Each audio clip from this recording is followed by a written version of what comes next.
Guys तो हम start कर रहे हैं जंप स्टेटमेंट इन लूप, ठीक है, आर के अंदर।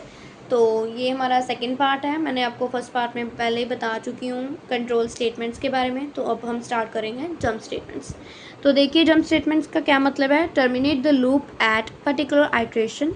हम टर्मिनेट करते हैं कुछ आइट्रेशंस के बाद। यहाँ पे हमने स्किप करना है पर्टिकुलर आइट्रेशन को, कुछ आइट्रेशन को हमने स्किप करना है। उसके लिए हम क्या यूज़ करते हैं, जंप स्टेटमेंट। जंप का क्या मतलब है कि हमने यहाँ से जंप करना है, इसको स्किप कर देना है। क्लियर। तो हम टू मेथड्स का यूज़ कर रहे हैं, ब्रेक स्टेटमेंट और नेक्स्ट स्टेटमेंट। ये पेज थोड़ा सा ब्लर है, वैसे मैं बोल के आपको पूरी लाइन टू लाइन बताऊंगी, ठीक है। तो focus on my voice. Break statement में क्या है, break keyword is a jump statement that is use to terminate the loop in at a particular iteration. यहाँ पे हम ब्रेक कीवर्ड का यूज़ कर रहे हैं, जिसको हम चेंज नहीं कर सकते। इस कीवर्ड को, कीवर्ड क्या होता है, जो पहले से ही बना होता है, ठीक है। हम जंप स्टेटमेंट में ब्रेक कीवर्ड का यूज़ कर रहे हैं। क्यों यूज़ कर रहे हैं, use to terminate the loop. हमने लूप को क्या करना है, टर्मिनेट करना है। कब करना है, कुछ आइट्रेशंस के अकॉर्डिंगली, ठीक है। तो it using for loop to iterate over sequence. हमने कुछ सीक्वेंस के अकॉर्डिंगली इसकी आइट्रेशन की, ठीक है।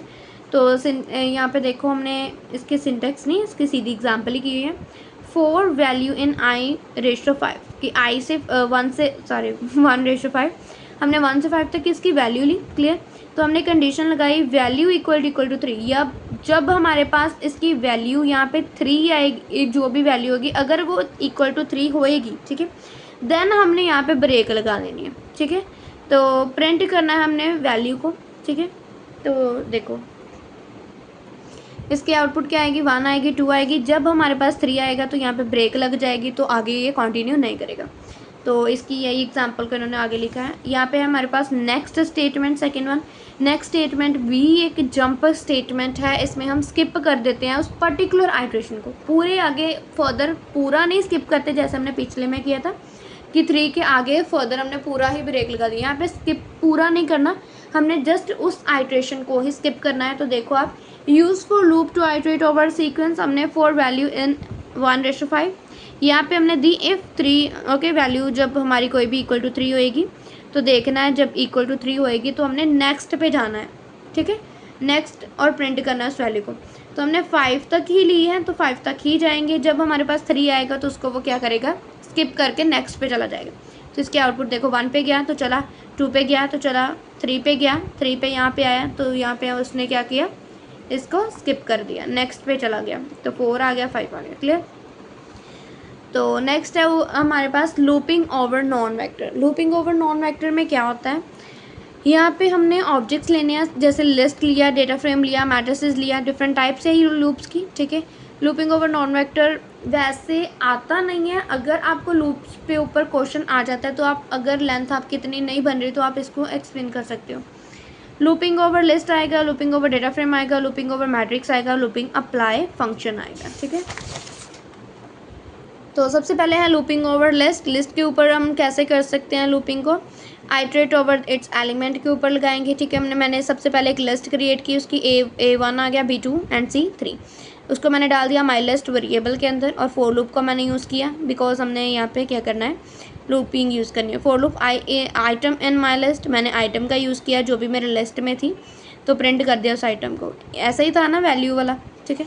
तो सेकंड है लूपिंग ओवर डेटा फ्रेम। सबसे पहले हमने डेटा फ्रेम को क्रिएट करना है, ठीक है। तो सेकंड पे हमने फोर लूप का यूज़ किया। उसके अंदर मैंने क्या किया कि कॉलम इन कॉलम नेम्स, जो भी कॉलम है कॉलम नेम्स के अंदर, माई DF के अंदर, ठीक है, उसको देखना है, कंडीशन है कि कॉलम का कॉलम नेम, मतलब कि जो कॉलम हमने लिया है वो कॉलम नेम है यहाँ पे, तो प्रिंट कर देना है माई DF उस कॉलम को, ठीक है। तो यहाँ पे लूपिंग ओवर रोज, यहाँ पे कॉलम्स के अकॉर्डिंग था, तो यहाँ पे रो के अकॉर्डिंग आई इन 1:n रो, तो मैंने माई DF जो मेरा डाटा फ्रेम था तो प्रिंट कर देना है उसको। तो आगे अगर ये हमारे पास ये है, ठीक है, तो कोमा हमने बीच में डाल दिया। अगर हम यहाँ पे वैल्यू ले रहे हैं, इसका मतलब क्या होता है, रो को कंसीडर करें, यहाँ पे हम कॉलम को कंसीडर करें, तो यहाँ पे इन्होंने रो को कंसीडर कर दिया, ठीक है। आप ऐसे भी असेस कर सकते हो। लूपिंग ओवर अब मैट्रिक्स, हमने मैट्रिक्स के अकॉर्डिंगली लूप यूज़ करनी है। तो माई मैट्रिक्स, सबसे पहले मैंने मैट्रिक्स क्रिएट की, फोर लूप का यूज़ किया, ठीक है, लूपिंग है। आई इन 1:n row and my matrix ली, जो मैंने मैट्रिक्स क्रिएट की थी। फिर आई पे भी और जे पे भी, क्योंकि मैट्रिक्स में क्या होता है, रोज़ और कॉलम्स होते हैं, तो आई जे आ गया। आई मैंने एन रो के लिए यूज़ किया और जे मैंने एन कॉल्स के लिए यूज़ किया। माई मैट्रिक्स के अंदर वो प्रिंट कर दिया आई कोमा जे को, ठीक है। तो फोर्थ पे है using apply function. Apply function में क्या आएगा, इंस्टेड ऑफ ट्रेडिशनल लूप्स, हमने ट्रेडिशनल लूप्स को इंस्टेड वो नहीं यूज़ करनी अभी।